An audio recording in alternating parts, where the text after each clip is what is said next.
Bismillahirrahmanirrahim. Before I go into my presentation, I would say very thanks to Sir Hamid Rahman for having been given this opportunity of the learning of presentation and here, and thank you, sir, for producing us that much courage in us that we come over here and to present and for what we have prepared ourselves. Well, before I go into my presentation, I would introduce my classmates, my group mates. As you can see over here, I am the group leader of this group. I do have some friends, Salman Khan from Pelosi, Qayyum Khan from Chitral, and Mrs. Arshad from Dara. Well, as you see, the presentation that I have brought for you guys is why we need resource sharing. Okay, sir. Okay, sir. As you see, that I have brought a presentation for you guys that what is resource sharing, why we need resource sharing in our library. So, Sir Hamid Rahman has taught us very well. So this will be a bit revision for you guys, and I'm sure that this time you people not have that much time to revision at the end of the year as you people did last time. So in this presentation I should give you a brief introduction of what resource sharing is, and it will be followed by why we use resource sharing, the use of resource sharing, which will be the focal points of our presentation. It will be followed by the conclusion. इसको लंबा मा करो दरखास्त इसका automatic जाती है बस लेकर. Okay, so now first we have to come towards the presentation or introduction. So introduction, as we know that we are living in the age of information explosion era. Everybody needs information, and information has become an important and unending and dynamic resource that affects every walk of our life. Education, research and development, all these things depends on the information. But in the past, if you see, when there were no libraries, information was also producing, but these information were not very much effective because the people who were living so far away, like in remote areas, the information could not be reached to those people. For this purpose, libraries were built. If you look at the primary purpose of the libraries, functions of the library collect the information from different sources, process them, arrange them, and to disseminate them to satisfy the needs of the people living in a community. But in a country like Pakistan, या या 6 बजे या 10 को लेकर आधा दिन देखी या सर वो 10 मिनट तक दूसरा आई टू आई कांटेक्ट या दूसरा तकरीबन we are living information explosion या I know information explosion what is it. तो इस तरह से थोड़ा आप बहुत अच्छा जा रहे हैं. आपकी जो मैंने देखा आपके सेंटेंस में आपने जो स्कीम बताई है, आप जैसे बता रहे हैं beyond the post education. I'm really very impressed कि आप इतना अच्छा काम करके लाए और इस तरीके से, लेकिन जरा सा इसको स्लो पास करें. Okay sir. ओके, जैसा मैंने कहा कि हम जो इस दौर में रहे थे वो एक इंफॉर्मेशन एक्सप्लोजन है. इंफॉर्मेशन एक्सप्लोजन कहा किस मतलब क्या कहलाता है ये इंफॉर्मेशन. जैसा हम देख रहे हैं, हम surrounded by we have got different types of information. हमारे यहाँ इर्द गिर्द मुख्तलिफ अक़साम की इंफॉर्मेशन जो है ना वो पब्लिश होती जा रही है. अब इन चीज़ों को तरतीब देना, अरेंज करना और फिर इसको खरीदना, डिस्ट्रीब्यूट करना, ये बहुत मुश्किल काम होता है लाइब्रेरीज के लिए, क्योंकि जैसा हमें पता है कि लाइब्रेरी जो होती है वो सिर्फ लाइन नहीं होती, मतलब ज़रूर वो उसको डिपेंड होता है दूसरी लाइब्रेरीज का. तो इस वजह से हमें रिसोर्स शेयरिंग की बहुत ज़्यादा मतलब ज़रूरत पड़ती है. क्यों हमें ज़रूरत पड़ती है इंशाल्लाह हम आगे डिस्कस करेंगे. बट रिसोर्स शेयरिंग पहले होती है क्या चीज़ है, जैसा हम आते मतलब सुनते हैं कि रिसोर्स शेयरिंग एक ऐसा अमल है जिसमें दो या दो से ज़्यादा लाइब्रेरीज इकट्ठे एक मेमो के जरिए एक एग्रीमेंट पर पहुँचकर साइन करके रिसोर्स शेयर करती है एक दूसरे के साथ. और इस रिसोर्स में सब कुछ भी आते हैं, मतलब अगर उसमें ह्यूमन रिसोर्स भी आते हैं, टेक्निकल रिसोर्स भी उसके साथ आते हैं, फाइनेंशियल भी आते हैं, और इस तरह मतलब जितनी भी लाइब्रेरी में जो कुछ है अगर वो दूसरी लाइब्रेरी के साथ शेयर करे तो सारी चीज़ें रिसोर्स शेयरिंग में आती है. मैं इसलिए बहुत डीप नहीं जाऊँगा क्योंकि ये मेरा प्रेजेंटेशन नहीं कि रिसोर्स शेयरिंग है क्या चीज़. ये मैं इसलिए अपना मतलब रेगम बनाने के लिए, अपना ऊपर तमीज़ बनाने के लिए ये सारी चीज़ें कह रहा हूँ. अच्छा, अब इसकी तरफ जाते हैं. चलो ठीक है, हमारे मतलब हमें रिसोर्स शेयरिंग की जरूरत क्यों पड़ती है, अब आके इसको हम डिस्कस नेक्स्ट करेंगे. Yes, sir. So that it plays a vital role in developing communities. Yes, sir. The vital. Yes, sir. Okay, sir. और सर जैसे मैंने कहा मैंने मोबाइल पे बनाया और सर बहुत कम वक्त में बनाया था सर, क्योंकि मैं बहुत ज़्यादा एंगेज रहना है. Yes sir. बहुत अच्छा. सर यू विल सर आप इंशाल्लाह नहीं सर देखेंगे कुछ मिस्टेक शायद होगी. Yes sir. बहुत अच्छा है लेकिन ओके. यस सर वाइटल है बिल्कुल. Okay, why do we need resource sharing? हमें मतलब नॉलेज एक्सप्लोजन है। नॉलेज एक्सप्लोजन जैसे मैंने कहा कि इंफॉर्मेशन बहुत ज़्यादा पब्लिश होती जा रही है, अखबारों में भी देखो, किताबों में भी, टेक्स्ट बुक के ज़रिए, इंटरनेट पे हम देखें, जर्नल्स, पीरियोडिक, ये सब चीज़ें क्या है, ये इंफॉर्मेशन है जो मुख्तलिफ मतलब पब्लिश होती जा रही है। अब इसको एक लाइब्रेरी के लिए बहुत ज़्यादा मुश्किल काम होता है इसको, ताकि वो खरीदे ये सारी इंफॉर्मेशन। मतलब अगर हम देखें तो टेक्नोलॉजी में जितनी इंफॉर्मेशन आती है उसको एक लाइब्रेरी कैसे मतलब अरेंज कर सकती है।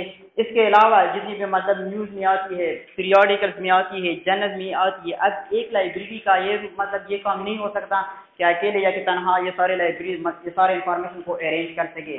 अगर हमें मतलब ये प्रॉब्लम सॉल्व करने के लिए ज़रूरत होती है रिसोर्स शेयरिंग की। रिसोर्स शेयरिंग में क्या होगा, जैसे मैंने कहा कि मुख्तलिफ इंफॉर्मेशन की मुख्तलिफ किस्म अक़साम है, जो सीरीज़ के फॉर्म में होती है, पीरियोडिकल, न्यूज़पेपर, बुक्स वगैरह, हर मुख्तलिफ अक़साम की हो सकती है। मुख्तलिफ लाइब्रेरी मिलकर फॉर एग्जाम्पल 7 लाइब्रेरीज है, और वो आए और मतलब काम को मतलब डिस्ट्रीब्यूट करे। डिस्ट्रीब्यूशन का ये मतलब नहीं कि आओ ये मेरे पास जो चीज़ें है तुम लेके जाओ और तुम्हारी जो चीज़ें हैं ये मुझे दिखाओ, ये ऐसा नहीं होता। बल्कि रिसोर्स शेयरिंग में हम काम भी डिस्ट्रीब्यूट कर सकते हैं, जैसा कि हम लोगों ने सीरीज में पढ़ा था, corporative storage, corporative acquisition, collection development, corporative, ये सारी चीज़ें आती है। फिर एक लाइब्रेरी पे बर्डन नहीं होगा, कलेक्टिवली सारी जितनी भी एक्टिविटीज हुई वो एक अरेंजमेंट के साथ हो सकती है if you do have resource sharing in over library system. Next, okay, increase in library users. Well, you see, the era in which we are living is called the age of competition as well. If you see, people were mostly living in the villages, but now they have migrated to cities, and they saw lifestyles of the people that cities people have got. अच्छा, फिर वो लोग कह रहे होते हैं कि मतलब जितना मतलब ज़बरदस्त लाइफस्टाइल यहाँ पेशावर या मतलब शहरी लोगों का है, विलेज में ऐसा नहीं हो सकता है। तो ज़्यादा से जितनी भी पॉपुलेशन से वो माइग्रेट होती आ रही है सिटीज़ की तरफ। सिटीज़ में क्या होता है, कंपटीशन में मतलब इंस्टीट्यूशन में वो दाखिला लेते हैं, और हर किसी का ये एक माइंडसेट होता है, बना होता है कि मुझे क्या करना है, कंपटीशन में किसी दूसरे को मतलब उसको डिफीट करना है और आगे पहुंचना है। इसके लिए वो क्या करते हैं, मुख्तलिफ इंस्टीट्यूशन में दाखिला लेते हैं, मतलब एजुकेशन सेक्टर में भी बात कर रहा हूँ। और फिर फॉर एग्जाम्पल अगर मेरा ये नीयत है या एक माइंड सेट है कि मैं कंपटीशन कर रहा हूँ अपने ग्रुप के साथ, तो मैं लाइब्रेरी ज़रूर जाऊँगा, क्योंकि चलो नेट भी हमारे साथ, पर नेट पे जितनी भी इंफॉर्मेशन हमारे साथ होती है वो ऑथेंटिक नहीं होती थी ज़्यादा, अगर हमें एडवांस तरीका सर्च करने का नहीं आता है। तो क्या होगा, मैं भी इस माइंड सेट से आ रहा हूँ, अर्शद भी आ रहा है, सलमान भी आ रहा है, क्यों में सबको सारे लोग यही माइंड सेट से आ रहे हैं। कहाँ पर, लाइब्रेरी में। अब लाइब्रेरी में काफ़ी ज़्यादा रश होगा, क्योंकि मैंने जैसे कहा कि ये तो माइंड सिर्फ मेरी नहीं है कि मैं दूसरों को डिफीट कर सकूं और मतलब अपने मार्क्स जो कुछ भी ज़्यादा ले आ सकूं। क्या होता है लाइब्रेरीज में, इसकी वजह से मतलब बहुत ज़्यादा रश होता है, आते हैं, और फिर हर किसी की डिमांड भी मुख्तलिफ होती है। कोई तो मतलब लाइब्रेरी में अगर 15 आदमी हैं तो सारे ये नहीं कहेंगे मुझे केमिस्ट्री की बुक दे दो। मतलब टेस्ट जो है रीडिंग की मुख्तलिफ हो सकती है हर किसी की। तो अब एक लाइब्रेरियन के लिए बहुत ज़्यादा मुश्किल होता है कि हम किस को मतलब अपनी सर्विसेज प्रोवाइड कर सकें।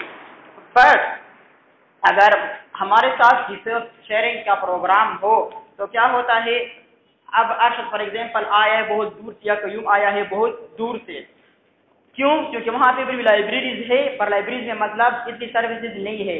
और यहाँ पर ले लो सेंट्रल लाइब्रेरी की, मतलब लाइब्रेरी यहाँ पे जो सर्विसेज है वो ज़्यादा मुस्तफीद हो सकता है बजाय इसकी तो जो छोटी लाइब्रेरी है। बट अगर सेंट्रल लाइब्रेरी या एक छोटी लाइब्रेरी के साथ अपने रिसोर्स शेयर करे तो अर्शद को की जरूरत नहीं है कि वो जाए और सेंट्रल लाइब्रेरी में बैठ जाए और वहाँ पर मतलब बुक मतलब रीड करे। वो अगर उस सेंट्रल लाइब्रेरी ने वो बड़ी लाइब्रेरी ने उस छोटी लाइब्रेरी के साथ अपनी रिसोर्स मतलब शेयर की है तो वो मतलब जितना भी रश है वहाँ पर इतना ज़्यादा नहीं होगा। इस छोटी लाइब्रेरी पे भी थोड़ा बहुत मतलब बर्डन आ सकता है और रश बहुत कम हो सकता है। जब रश कम हो सकता है डिमांड भी कम होंगी और सर्विस जो है ना वो भी ज़्यादा ऑथेंटिक होगा और ज़्यादा रिलायबल हो सकता है हमारे यहाँ। चलो as a result we can have the number past the numerous देखा numerous the anonymous सर मैं एनोनिमस की तरफ जाता, एनोनिमस मतलब which have got bigger sir, anonymous की तरफ जा रहा था बस स्पेलिंग में मुझसे वो थोड़ी मिस्टेक हो गया। Yes okay. फाइनेंशियल रिस्ट्रेंट्स मतलब Resistance is something that prevents you from doing something. Resistance का क्या मतलब एक ऐसी चीज जो तुम्हें रोक सकती है किसी चीज को करने से. As you know, in the country which we are living is financially is not that much strong. बहुत ज्यादा फैक्टर्स इसकी पीछे हो सकती है. और आप लोग, मैं तो अक्सर सर सुनता आ रहा हूँ कि जिस भी पाकिस्तान का 100% में से 70% जो फंड है वो फोर्सेस को दी जाती है. अब बाकी 30% होगी या फिर 75 में 50% बाकी वो रह गई. जितनी भी मुल्क के कंट्री के अफेयर्स होती है, मतलब एजुकेशन ले लो, हेल्थ ले लो, बाकी सिक्योरिटी के जितनी भी छोटे बड़े सेक्टर्स ले लो, उनको वो फंड दी जाती है. अब इससे सिर्फ एजुकेशन लाइब्रेरी एजुकेशन मुतासर नहीं हो रही, बल्कि इससे पूरा जो है ना लाइब्रेरी सारा एजुकेशन वो मतलब इफेक्ट होता आ रहा है. पर हम स्पेसिफिक की तरफ आते हैं लाइब्रेरी, जैसे कि हम मुख्तलिफ यहाँ पर कई बार हम सुनते हैं कि library has not that much funds in hand. अगर लाइब्रेरी में आपके पास फंड ना हो तो आप किताबें क्या खरीदोगे, सर्विस क्या तुम आप लोग मतलब दे सकते हो, मतलब ये क्वाइट इम्पॉसिबल हो जाता है. क्या होता है, पर ऐसे हालात में इनसे हालात से हम मतलब बचने के लिए हमें रिसोर्स शेयरिंग की ज़रूरत होती है. जैसे फॉर एग्जांपल मैंने कहा हमारे शहर में तकरीबन चलो सपोज ले लो 15 लाइब्रेरीज है, तो 15 लाइब्रेरीज मतलब अगर हर एक लाइब्रेरी अपने लिए बुक खरीदे तो और 500 की एग्जांपल में आप देखेंगे आगे बहुत डिफिकल्ट हो जाता है एक लाइब्रेरी के लिए, मतलब बहुत ज़्यादा बुक्स वगैरह खरीदना, क्योंकि जैसी चीज़ फाइनेंशियल रिस्ट्रेंट होती है. चलो एक लाइब्रेरी फाइनेंशियली स्ट्रॉन्ग होती है, बाकी दूसरी जो है ना वो कमज़ोर होती है. पर अगर हम क्या करें उन छोटी लाइब्रेरी जो weaker library, if you do resource sharing in terms of financial resource sharing, तो मतलब वो छोटी लाइब्रेरी जिस कम्युनिटी में होती है उस कम्युनिटी में मतलब जितने भी लोग हो सकते हैं उससे मतलब वो मुस्तफीद हो सकते हैं, और इस तरह से हम छोटी लाइब्रेरियों की भी हेल्प कर सकते हैं. चलो आगे. ओके, इंटरडिसिप्लिनरी सब्जेक्ट, इसका क्या मतलब है? कोई जानता है इंटरडिसिप्लिनरी सब्जेक्ट? कोई जानता है इसके बारे में क्या इंटरडिसिप्लिनरी का क्या मतलब है? अक्सर हम लोग देखते हैं ना यहाँ पर जो हम फॉर एग्जांपल पढ़ रहे हैं रिसर्च मेथोडोलॉजी, अगर आप लोगों को पता हो या शायद पता भी होगा कुछ स्टूडेंट्स को, जो रिसर्च मेथोडोलॉजी है वो तो साइकोलॉजी में भी पढ़ाई जाती है और सोशियोलॉजी में भी पढ़ाई जाती है. तो ऐसे सब्जेक्ट जिसका स्कोप जो है ना काफ़ी वाइडर हो, मतलब बाकी डिसिप्लिन में वो पढ़ाई जाती है, उसको कहते हैं इंटरडिसिप्लिनरी सब्जेक्ट. जैसा हम रिसर्च मेथोडोलॉजी ले लें, सोशियोलॉजी भी पढ़ाई जाती है और साइकोलॉजी में. डिमांड अब क्या है, लाइब्रेरीज मतलब सब एक फील्ड है, जितने भी उसके इंटर रिलेटेड मतलब एस्पेक्ट्स है वो उसको एक्वायर नहीं कर सकती, जैसे हमने कहा कि फाइनेंशियल रिस्ट्रेंट की वजह से. तो क्या होता है, फॉर एग्जांपल अगर यहाँ पर साइकोलॉजी या पर मेडिकल कॉलेज के स्टूडेंट्स ले लो और सेंट्रल लाइब्रेरी आप ले लो, ठीक है. सेंट्रल मेडिकल में वो लोग पढ़ाते हैं फॉर एग्जांपल एम्ब्रियोलॉजी पे एक बुक पढ़ाते हैं, यहाँ पे जो है ना जूलॉजी में भी एम्ब्रियोलॉजी बुक क्या होती है पढ़ाते हैं लोग. क्या होता है फिर अगर इस लाइब्रेरी में मतलब इंटरडिसिप्लिनरी सब्जेक्ट मतलब कम है, चलो 2-3 या 20 मतलब ये इंटरडिसिप्लिनरी जूलॉजी का या एम्ब्रियोलॉजी का बुक ले लो, तो फिर क्या होता है वो रश जो है, जैसा हमने पढ़ा कि रश ज़्यादा होता है, एक्सेसिव नंबर होता है लाइब्रेरी, तो ये लोग वहाँ पर क्या होता है फिर जाते हैं. एज अ रिजल्ट जो मेडिकल की लाइब्रेरी है वहाँ पर भी ज़्यादा रश होगा ऑब्वियसली, क्योंकि यहाँ के स्टूडेंट्स वहाँ पर जाते हैं और क्या कहते हैं रिसोर्स शेयर करते हैं. ये भी हमारे लिए एक मतलब बेनिफिट भी है. अगर उस लाइब्रेरी ने इस लाइब्रेरी के साथ मतलब अपनी रिसोर्स शेयर की कि मतलब जितनी बुक्स है हमारे साथ भी है, आप लोगों के साथ भी है, आप लोग आपके जो यूज़र हमारे यहाँ आ सकते हैं और हमारे यूज़र क्या हैं आपके यहाँ आ सकते हैं. तो इस तरह एक लाइब्रेरी जो वीक है, एक लाइब्रेरी जो काफ़ी स्ट्रांग है. इंटरडिसिप्लिनरी और जो हम लोग आजकल पढ़ रहे हैं इंटरडिसिप्लिनरी सब्जेक्ट ये काफ़ी ज़्यादा होती जा रही है. तो अगर आप फॉर एग्जांपल एक बुक सर्च करना चाहते हो इसी साइकोलॉजी पे, तो आप लोग रिसर्च मेथोडोलॉजी पे, तो आप लोग जा सकते हो नीचे, मतलब सोशियोलॉजी डिपार्टमेंट भी जा सकते हो, साइकोलॉजी भी मतलब जा सकते हो, if they have share their resources with us. तो इसलिए हमें बहुत ज़्यादा ज़रूरत चाहिए होती है रिसोर्स शेयरिंग के प्रोग्राम्स को. चलो acquisition problem. As we have been listening and we have been read many times that library is a growing organism. But the country in which we are living, the government is not giving that much focus to the library education. Yes, we do have the option of reading, but if you read the reading, if you read the collection, and this case the libraries will not be grow. हमारे यहाँ क्या होता है, हम अक्सर previous में पढ़ते थे ना कि लाइब्रेरी क्या है, ग्रोइंग ऑर्गेनिज्म है। अगर जो किताबें मतलब रीड नहीं होती है तो उसको हम वीडियो के जरिए मतलब उस लाइब्रेरी से निकाल सकते हैं। पर इस तरह जैसा हमने कहा कि लाइब्रेरी में वैसे भी कलेक्शन बहुत ज़्यादा कम होता है, लाइब्रेरी कलेक्शन खरीद नहीं सकती।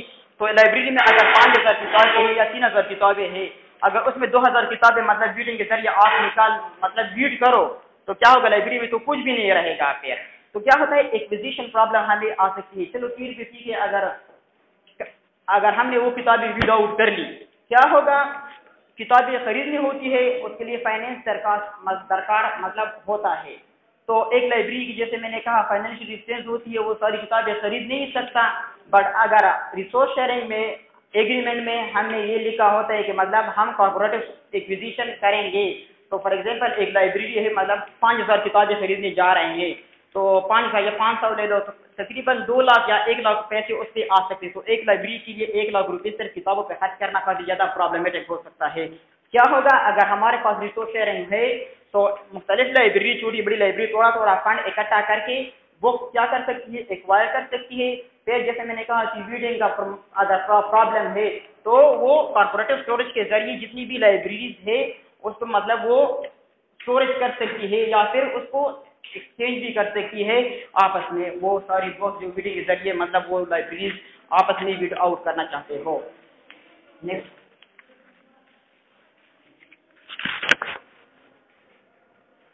Limited resources. जैसा मैंने कहा कि लाइब्रेरीज अक्सर शॉर्ट ऑफ फंड्स होती है, शॉर्ट ऑफ रिसोर्सेज होती है, शॉर्ट ऑफ ह्यूमन फोर्स होती है, शॉर्ट ऑफ वर्क फोर्स होती है। तो इस सारे सिचुएशन से निपटने के लिए या इनसे बचने के लिए हमें क्या होती है, रिसोर्स शेयरिंग की ज़रूरत होती है। जैसे मैंने कहा कि एक लाइब्रेरी सारे अफेयर्स जो है हैंडल नहीं कर सकती है, चाहे वो एक्विजिशन ले लो, सर्कुलेशन ले लो, सर्विसेज ले लो। तो क्या होता है, ये सारी चीज़ें लाइब्रेरी लिमिटेड है, ग्रो नहीं कर सकती क्योंकि उनके पास रिसोर्सेज की ज़्यादा कम हो। क्या रिसोर्स हमारे साथ मतलब बहुत लिमिटेड होती है। बट अगर हमारे पास रिसोर्स शेयरिंग हो तो जैसे मैंने कहा कि एक लाइब्रेरी जो बहुत ज़्यादा दूर है या एक लाइब्रेरी जो बहुत ज़्यादा नज़दीक है, आपस में रिसोर्स मतलब शेयर करके बेहतर से बेहतर सर्विसेज मतलब अपने यूजर्स को, कस्टमर्स को मतलब दे सकते हैं वो लोग। नेक्स्ट, ओके, ये क्या मैंने लिखा है, increasing cost of publication. As you know in the country that we are living, unfortunately the prices of everything gets increasing day by day.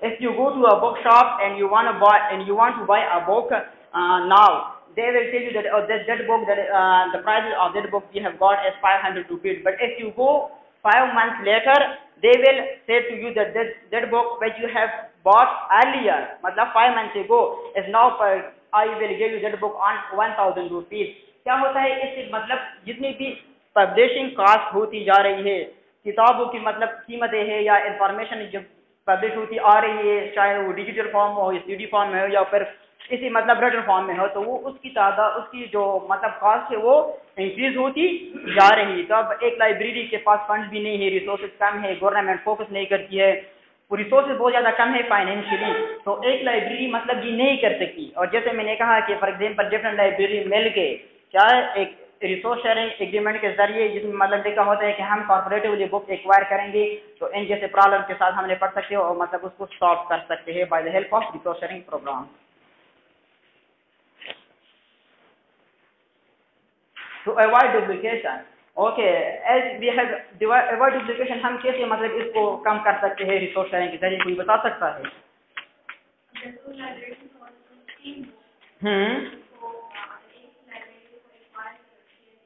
हाँ बिल्कुल, ये सर जैसे हमारे सिस्टर ने कहा कि एक बुक है और 2 लाइब्रेरीज है, या चलो फॉर एग्जांपल 2 बुक्स है और 2 लाइब्रेरी है और वो लाइब्रेरी जो है ना अपने सब मतलब एक कम्युनिटी में नज़दीक है, तो अब क्या करिए, एक बुक भी, एक लाइब्रेरी भी है वो जुवालजी की बुक ले रही है 500 रुपये पे फॉर एग्जांपल ले लो, दूसरी लाइब्रेरी भी वो बुक ले रही है 500 पे, तो क्या होता है, duplication of purchasing the same item.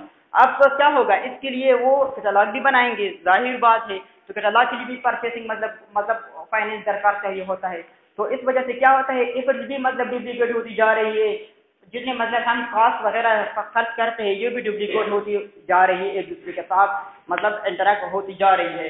क्या होगा, अगर हमारे पास रिसोर्स शेयरिंग एक्टिविटी होगी तो अब दोनों लाइब्रेरियों को जरूरत नहीं होती है कि वो मतलब एक दोनों 2 बुक खरीदे, दो लाइब्रेरी क्या करेगी, एक बुक खरीदेगी और फिर एक बुक जो है ना वो दूसरी लाइब्रेरी के साथ शेयर करेगी, और दूसरी लाइब्रेरी जो वही सेम बुक खरीदने जा रही थी वो दूसरा बुक खरीद सकती है और उसको मतलब दूसरी लाइब्रेरी के साथ शेयर कर सकती है। तो इसकी by the help of resource sharing we can avoid duplication of work resources in finance as well. Next, okay, to increase the range of services library, जैसे फॉर एग्जांपल हम से कह रहे हैं कि कुछ लाइब्रेरीज बहुत नजदीक होती है, कुछ लाइब्रेरीज जो कमजोर होती है या फाइनेंशियली बहुत कमजोर होती है या मतलब रिसोर्स वाइज बहुत कमजोर होती है। एक बड़ी लाइब्रेरी के साथ क्या वो काफी ज़्यादा दूर फासले पर है, वो बड़ी library bye the help of resource sharing उसको मतलब हेल्प आउट कर सकती है। अब फॉर एग्जांपल एक लाइब्रेरी यहाँ सेंट्रल लाइब्रेरी ले लो और एक फॉर एग्जांपल सपोज ले लो फलोतिया जमरोद में है, तो वो क्या है मतलब यहाँ पर रिसोर्सेज काफी ज्यादा हो सकती है। ये लाइब्रेरी फॉर एग्जांपल क्या करती है आप लोगों के साथ है कि ये करंट अवेयरनेस सर्विस भी देती है, इंटरनेट के जरिए भी सर्विस आपको दे सकती है, या फिर current dissemination of information service आपको दे सकती है। अगर हमारे पास रिसोर्स शेयरिंग का प्रोग्राम हो तो क्या है कि जितनी भी छोटी या जितनी भी बड़ी लाइब्रेरी है तो वो छोटी लाइब्रेरी जो बहुत ज़्यादा फार अवे है उसको अपनी मतलब सर्विसेज सरंजाम दे सकते हैं और बेहतर तरीके पर वो सर्विसेज हम यूटिलाइज कर सकते हैं। ओके,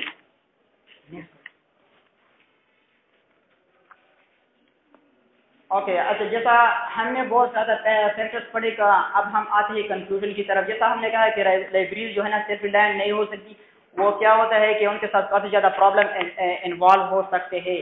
फाइनेंशियली प्रॉब्लम ले लो, रिसोर्सेज का ह्यूमन रिसोर्स ले लो, टेक्निकल स्टॉक भी नहीं मतलब उसके पास नहीं होती, तो क्या होता है हमें बहुत ज़्यादा ज़रूरत होती है रिसोर्स शेयरिंग की एक्टिविटी को अपने लाइब्रेरी सिस्टम में मतलब एस्टेब्लिश करने के लिए।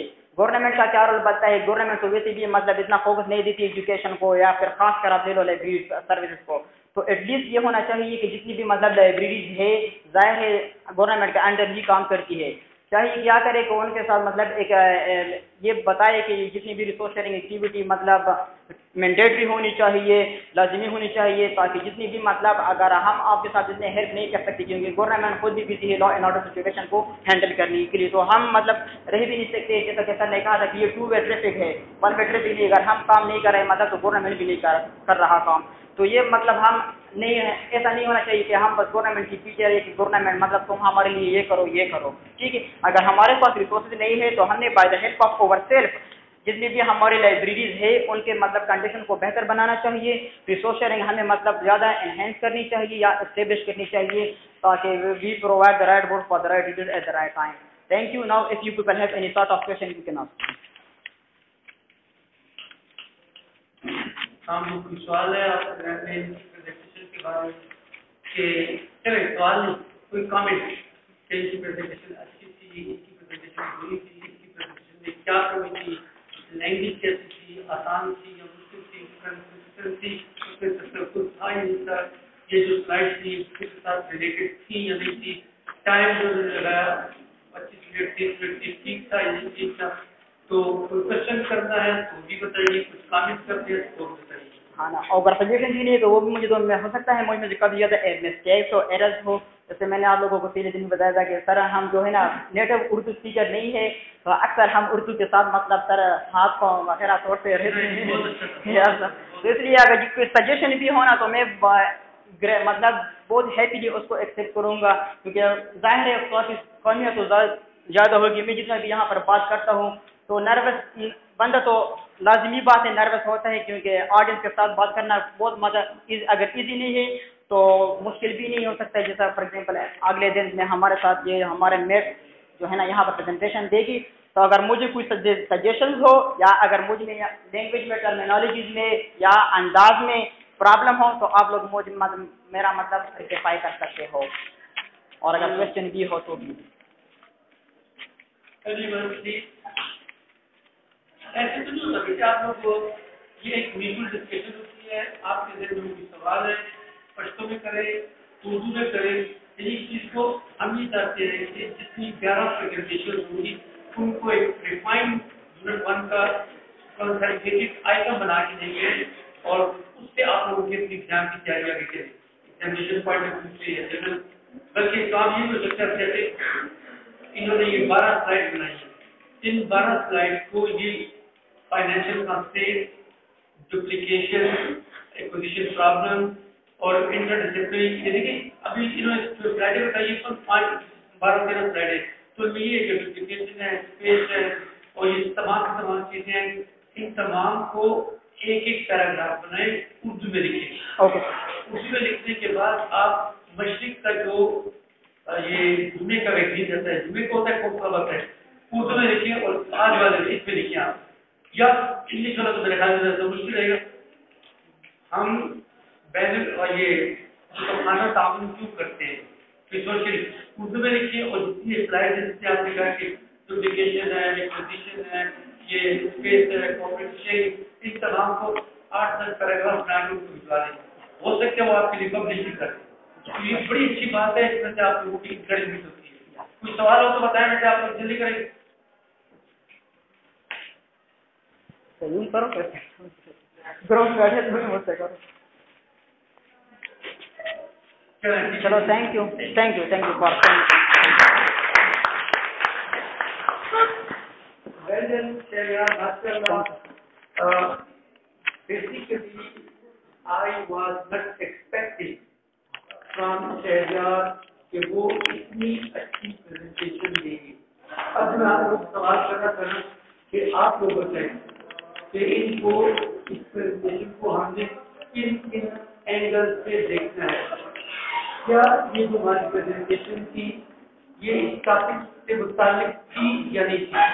यानी बात होता कुछ है और अंदर कुछ होता है। Yes sir. लेकिन इन्होंने why we need resource sharing, हमारे पास डुप्लीकेशन को बचाना होता है, फाइनेंशियल कंस्ट्रेंट होते हैं, तो इन्होंने जितनी स्लाइड 10 स्लाइड की मेरे ख्याल 12 की, लेकिन 10 स्लाइड की एक स्लाइड को उन्होंने बताया कि उसमें हमारा ये प्रॉब्लम होता है, ये प्रॉब्लम हो तो ये होता है। तो one by one all of those different slides they were interrelated, consistency सचलता था, रक्त था, लैंग्वेज आसान थी और एक देखिए बड़े से बड़ा स्कॉलर भी कोई चीज लिख के लेके आएगा, बड़े से बड़ा मेरी अपनी प्रेजेंटेशन में तो हम तो बड़े स्कॉलर नहीं है, तो बाहर जब जाते हैं तो इस और डर से इसको गलतियां होंगी, लोग क्या करेंगे, help with the people, don't care who is saying what, you are concerned। सबसे बड़ी बात ये your mind is clear, number 1, thematically it's okay, number 2, consistency या sequence में number 3। और एक बड़ी बात, अब मुझे यहाँ पे थोड़ा सा प्रॉब्लम लगे, या आपकी तैयारी थी नंबर 1, या इन लोगों को कुछ शायद था कि ये लोग आपसे तो क्वेश्चन नहीं कर सके आपके साथ, आप इनको साथ लेके चलते। मुझे प्रॉब्लम कहाँ लगे, आपके पास नहीं लगे, वो बिल्कुल ब्लैंक होके आए थे। उनको ये तो पता है कि ग्रुप नंबर 1 ने क्या करना है कि बाय जी विक्टोरिया, उनका ख्याल है कि जैसे रोजाना हमारी क्लास होती है प्रेजेंटेशन उनकी बात खत्म होगी।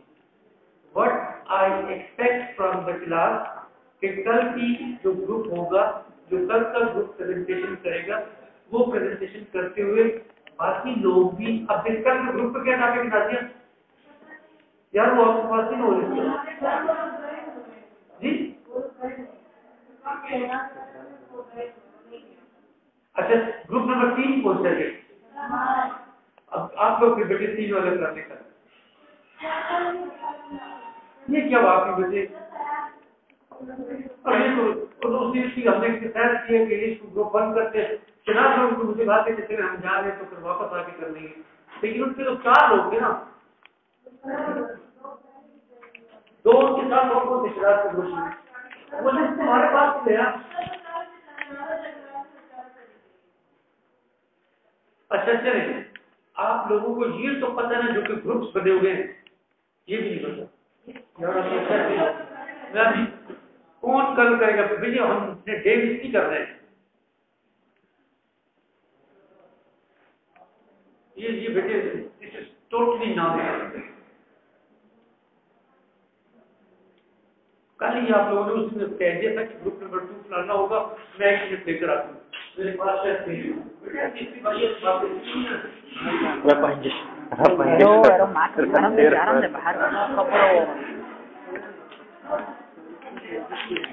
Katanya kakak teme. Nan bawar sudah warbush.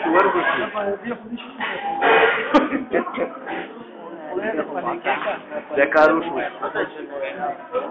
Dah apa dah? Kira.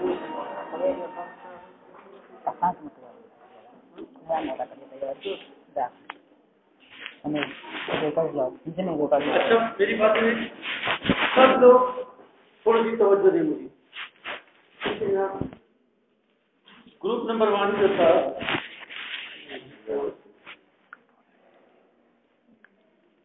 कैसा करना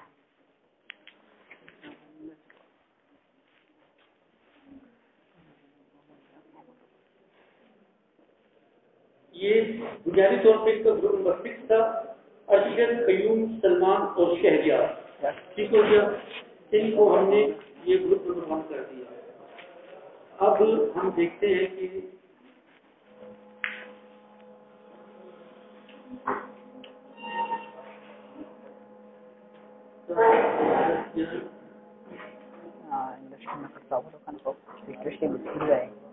ये देखिए ग्रुप नंबर 2 जो है ना उसमें था फाखरा, सुमेरा, शकीला और शहनाज। ये चारों नहीं है। अच्छा, ग्रुप नंबर 3 में जो है ना शहाना है और क्या है, कलवशा है, आमना है और सुंबल है। ये तो चारों है ना बेटे, कर लेंगे आप लोग कल बेटे। तो फिर ये क्या बात है बेटे, ये तो हमने परसों क्लास में, उस दिन क्लास में सारी बातें तय की थी। तो क्या, चलो कल नहीं तब परसों है, एक दिन के बाद। सर डेट की लीड अंदाज परसों आप कल आप लोग करें, ऐसा नहीं कर ले, जैसे टेढ़ा बेड़ा होगा बस कर ले। और क्लास के बाद आप मेरे पास है, मैं फिर ग्रुपों को दोबारा तश्कील देता हूँ। यार ये तो नहीं करना चाहिए बेटे, फिर ये फायदा क्या हो इस बात का। इतनी अच्छी प्रेजेंटेशन दी और सारा सब बता आप लोगों ने किरकिरा कर नहीं। कल आप लोगों को भी करना है। और इसके बाद आप मेरे पास है, मैं ग्रुप 2 ये ग्रुप 3, 4, 5 दोबारा सेटलमेंट कर दो और तमाम लोगों को अपने क्लास में प्रिपेयर हो। और जो लोग, मैं फिर बता रहा हूँ कि I am positive and I am very serious. फिर समझ देखिए वो लोग बात में आए, उन्होंने कहा किसी बैठे बनाना था कि अगर जो लोग इसको सीरियस नहीं लेते तो अल्टीमेटली जो मेरे पास 20 नंबर है, फिर आप लोगों के नंबर चलेंगे। बस इतना मैं बता दूं आपको। दोस्ती अपनी जगह, मोहब्बत अपनी जगह, सब चीजें अपनी जगह, लेकिन if you are not taking it serious तो then it's up to you. कल आप गिला नहीं कीजिए, ठीक है। बहरहाल I appreciate the presentation done by Shahryar. लेकिन पता क्या होता है, अब मैं कल आपको बताऊँ, शहरियार है, सलमान है, कयूम है। So my name is Shahriar. I am your colleague. I have prepared this presentation.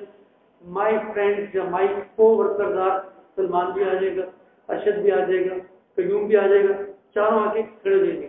फिर जब इंट्रो देना होता है उसमें ये बताएगा I am the group leader in my presentation. Arshad ने फलां काम किया, कयूम ने मेरे लिए डेटा कलेक्ट किया, we went through the library, ये किया वो किया। तो थोड़ा सा इसको फॉर्मल बनाने के लिए इससे ये होगा कि जो कल के 4 लोग हैं वो अपना अपना, मुझे तो कम से कम ये पता चलेगा। अब मुझे ये लग रहा है कि जैसे सारा का सारा काम शहरियार ने किया, अरशद ने, कयूम ने या सलमान ने कुछ किया होगा। तो एक चीज होती है जिसको कहते हैं acknowledgement. Here we are here to acknowledge the work done, the efforts made। जो जिस बंदे ने काम किए, इसने लाइब्रेरी से मेरे लिए 10 डेफिनेशन लेकर आया, इस बंदे ने टाइप की है, इस बंदे ने उसकी तरतीब दी है, और इसी तरह से। और मुझे कहा गया है कि मैं इस काम को आप लोगों के सामने प्रेजेंट करूं। बल्कि ये भी हो सकता है, ये भी होता है 12 स्लाइड थी, 12 स्लाइड में 6 स्लाइड इसने कर ली, उसके बाद कहते हैं now I hand it over to my friend Arshad, to my friend Qayyum, to my friend Salman. Further discussion on the topic he will be explaining because the rest of the job, the rest of the work उसने किया था। तो इस तरह से मिलजुल के एक ये ऐसी एक्सरसाइज है, जब कल आप मार्केट में जाएंगे, जब कल आप लाइब्रेरी में जाएंगे, आपकी लाइब्रेरी में बाहर से डेलीगेशन आएंगे, आपने उनको क्या करना होगा, आपने उनको ब्रीफ करना होगा कि हमारी लाइब्रेरी है, इसमें इसका कलेक्शन है, ये ऑनलाइन है, इसको हमने डिजिटाइज किया हुआ है, इसमें हम इतनी किताबें देते हैं। तो जब आप अपनी लोग जहाँ यूनिवर्सिटी में जाते हैं या कॉलेजों में जाते हैं, लाइब्रेरियाँ और लेबॉर्ट्रियाँ और क्लासरूम और दूसरी स्टाफ रूम वगैरह, इन चीज़ों के बारे में सफाई सुथराई, तो विजिट होने के बाद ये क्लासरूम है नंबर 1, ये हमारे पास प्ले ग्राउंड है नंबर 2, ये कैफेटेरिया है नंबर 3। इसके अलावा हमारे पास ये लाइब्रेरी है, where students have been allotted study carrels दिए गए हैं उनको। तो इसी तरह से आपको कल जो आपकी लाइब्रेरी में इंशाल्लाह लाइब्रेरियन बनेंगे, इंशाल्लाह आप लोग टीचर्स बनेंगे, इंशाल्लाह आप लोगों ने जो आपके पास डेलीगेशन आएंगे उनको ब्रीफ करना होगा। तो ये एक इसको कहते हैं साइमुलेशन एक्सरसाइजेज, आप लोगों की हिचकिचाहट दूर करना। वो इतने बहुत सारे लोग हैं, मुझे नहीं आता, माँ के पेट से कोई भी सीख के नहीं आता। आपने यहाँ पे आके ये आपकी क्लास चले हुए 2 साल हो गए आपके अपनी क्लास के साथ, एक दूसरे को अच्छी तरह जानते हैं कि फलां का नाम फलाना है, फलां ये करते हैं, फलां वो करते, तो अपने दोस्तों के सामने तो शर्माने वाली कोई बात ही नहीं है। और फिर मैंने कहा कि गलतियाँ किससे नहीं होती है, हर शख्स से गलती होती है, और दूसरी की गलती पे हंसना ये हमाकत है। अब मैंने इसको बताया कि स्पेलिंग को ठीक कर लो, इनारत को ठीक कर लो, वाइटिंग को ठीक कर लो, तो इसके मतलब है कि उसको नहीं आता था, इसके मतलब टेपोग्राफिक मिस्टेक भी हो सकती है और भी बड़ी प्रॉब्लम आ सकती है।